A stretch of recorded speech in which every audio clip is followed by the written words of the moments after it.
12 years ago, the pain of the people of the land of the rising sun has never subsided. The day when the double disaster of earthquake and tsunami simultaneously hit Japan, inside the Fukushima nuclear power plant, the reactors were like atomic bombs waiting to explode at any moment.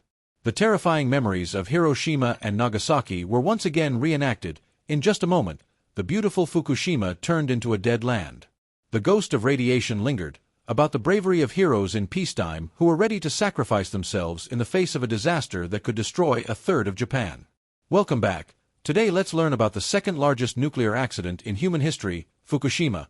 Not long after that, the earthquake caused a terrible tsunami with waves over 40 m high moving at a speed of 700 kilometers per hour. Almost all coastal towns were flattened and penetrated up to 10 kilometers inland. 15,893 people died. 6,152 people were injured and 2,572 were missing in 18 provinces. More than 125,000 houses were damaged or completely destroyed. Japan suffered heavy damage of up to hundreds of billions of dollars, and among them the most serious impact, whose consequences still last to this day, cannot be mentioned, as the series of explosions at one of the country's leading nuclear power plants. 2 p.m. Fukushima Daiichi nuclear power plant, Yukuma town, about 250 kilometers from Tokyo. The plant is more than 40 years old, operated by Tokyo Electric Power Company, abbreviated as SHRIMP. She is operating in an amazing sequence and in compliance with safety regulations. It includes 6 boiling water reactors with a total capacity of 4.7. At this time, reactors 1, 2 and 3 are operating at full capacity, while reactors 4, 5 and 6 have stopped operating for scheduled maintenance. When the earthquake just hit, the warning systems at the nuclear power plant detected and automatically shut down the fission reactors. However, the shutdown does not mean that their temperature has decreased.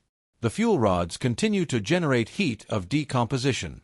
Even after the fission process ended. In addition to that, at that time when the earthquake occurred and destroyed the works, the facilities called the circuit station to receive power from the outside were also damaged. Closed all the air valves, activated the cooling system. Activated the EDG cooling system was quickly started by engineers successfully. In this urgent situation, it was the most important tool to stabilize and ensure safety. The trainers continuously circulated cooling water through the reactor cores for several days to keep the fuel rods from overheating. The power at the plant was also restored. The equipment of diesel generators came into play. They self-powered the core cooling system. The current ending, everything seemed to be under control. However, the tsunami that was more than 14 m high came 45 minutes later and ended all. They passed the seawall of the plant. Water flooded in and flooded the area below around the reactor buildings. The backup diesel generator system was located under the basement, was destroyed and immediately submerged in water. The plant entered a rare situation called station blackout, which is when there was no longer any power source. The pumps also stopped working. The center was completely dark, and the screens displaying the necessary equipment to check the status of the reactor were no longer visible. At that time, the temperature and pressure were recorded to be increasing by about 600 K. The order for a controlled gas release was issued by the SHRIMP's leadership, and at the same time, a report on the incident at Fukushima was issued and a signal for help was sent to the government. More than an hour later, people living within a range of 3 to 10 kilometers around the plant were evacuated. The remaining 800 employees at the plant were ordered to evacuate. An argument broke out about whether to leave or stay to save the plant. In the chaos, Toshio Yaki raised his voice in a hoarse voice. "They will explode." 3/4 of Japan was destroyed by radiation. He was moved by the words of the chief supervisor of a department. About 50 people, including engineers, workers, and some responsible managers, took turns raising their hands to stay and fix and control the situation, even though it meant they had to bet with their own lives. Among them was the director of the Yoshida factory. This group later became known as the legend of Fukushima 50. Although having to work in extremely difficult circumstances, from food distribution to facing psychological fear and even being threatened by toxic gas, they always encouraged themselves to fight with all their might to keep the reactors from exploding, determined for a Japan without pain and loss. Everyone listen up, although it is not safe. We need to control the reaction bottles divided into small groups still going to each reactor. By all means, we must control them, and remember one thing, we must definitely return according to Toshiro Isaki's orders. The last soldiers have begun to act. Fortunately, now the backup batteries in the plant are fully equipped. They have been transported by workers and used to charge the emergency pumps and the core coolants of the reactors. But this is only considered a temporary solution. This battery will soon run out, while due to the difficulty of access, helicopters and fire trucks from outside have not arrived as previously announced, meaning that Fukushima will be isolated.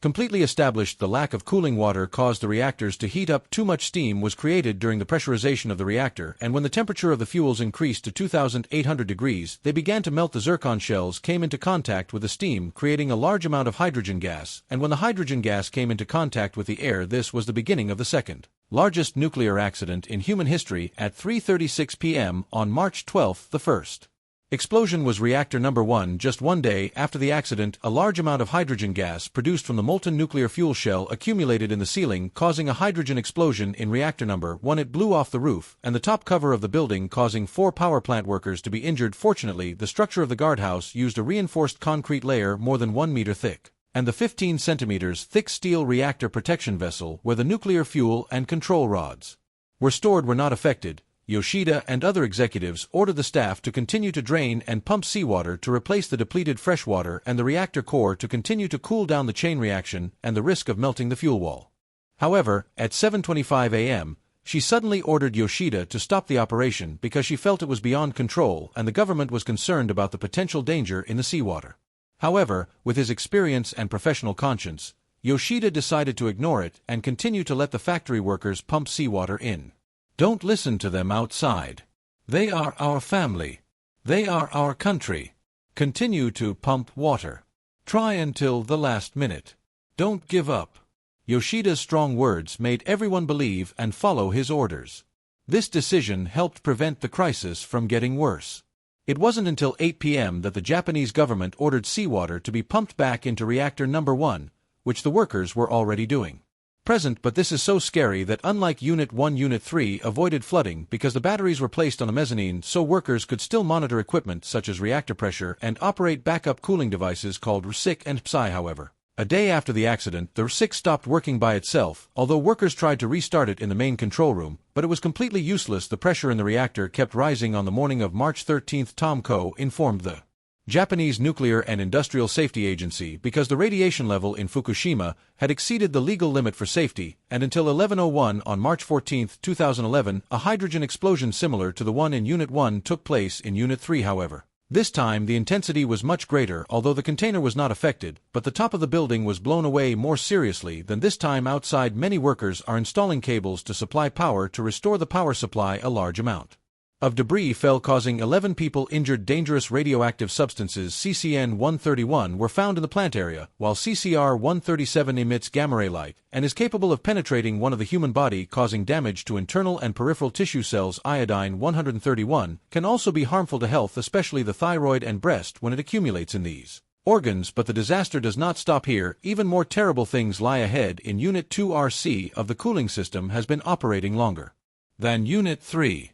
However, it could only last until the third day after the earthquakes around the early afternoon of the 14th Resashi stopped. The cooling equipment of Unit 2 faced a series of critical situations. The situation became more serious in the early morning of the 15th, when the pressure inside and outside the tank had increased too high and nothing could stop it anymore. Around 6:10 a.m. local time, the third explosion occurred at Unit 2. The protective chamber around the radioactive core of Reactor 2 was damaged. The electric company Tom Ko took the workers out of the unit. Some were still forced to stay to carry out the pumping of water to cool the reactor. It was estimated that in all the explosions, the amount of radiation released from the plant 2 was the largest. The last residents within a 20 kilometers radius around the plant were evacuated, while those living within a radius of 20 to 30 kilometers were advised to stay indoors. Together day with the second explosion at Unit 4, all the nuclear fuel was removed from the reactor and transferred to 7 fuel filled with water, periodically checked at that time. For this reason, it avoided the meltdown at reactors like Units 1, 2, and 3. However, one bad thing that the engineers could not expect was that a large amount of hydrogen flowing back through the common gas pipes from Unit 3 accumulated, and as a result caused a large explosion in the reactor building because there was no backup water sprinkler system like number 1 and 3. The staff opened the exhaust panel on the top of the plant to release the gas, and the fire was finally extinguished after more than an hour, but this inadvertently increased the amount of radioactive gas released outside. A few days after the 4 explosions, fire trucks were able to arrive and support the recovery work. External power was also supplied to support the cooling process. Officials of the Nuclear Safety Agency and Japanese industry reported that the radiation level inside the plant was 1,000 times higher and the radiation level outside the plant was 8 times higher than normal. The measuring stations announced the results of the measured radiation level 2 weeks later. Fortunately, it was below the dangerous level that threatens human health and life, 10 times smaller than the radiation level at B in 1986.